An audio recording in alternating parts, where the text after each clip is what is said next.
حضرت عمر رضی اللہ عنہ سے روایت ہے کہ رسول اللہ صلی اللہ علیہ وآلہ وسلم نے ارشاد فرمایا، اعمال کا دار و مدار نیت پر ہے، اور ہر شخص کے لیے وہی ہے جس کی اس نے نیت کی۔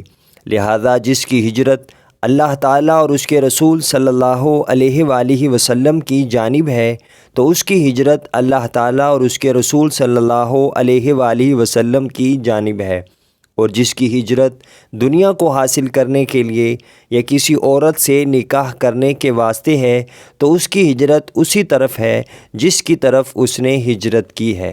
صحیح بخاری حدیث نمبر 54۔ حضرت عامر رضی اللہ عنہ سے روایت ہے کہ انہوں نے کہا کہ میں نے حضرت نعمان بن بشیر رضی اللہ عنہ سے سنا، وہ کہتے تھے کہ میں نے رسول اللہ صلی اللہ علیہ وآلہ وسلم کو ارشاد فرماتے ہوئے سنا کہ حلال ظاہر ہے اور حرام بھی ظاہر ہے، ان کے مابین چند چیزیں مشتبہ ہے جن کا اکثر کو علم نہیں۔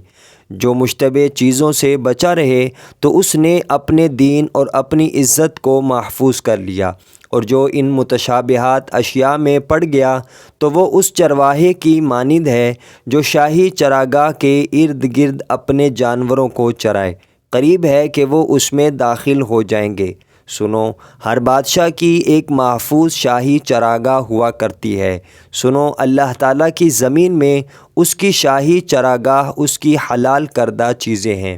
سنو، جسم میں گوشت کا ایک لوتھڑا ہوا کرتا ہے، اگر یہ ٹھیک رہا تو پورا جسم ٹھیک ہے، اگر یہ بگڑ گیا تو سارا جسم بگڑ گیا۔ سنو لوگو، وہ دل ہے۔ صحیح بخاری حدیث نمبر 52۔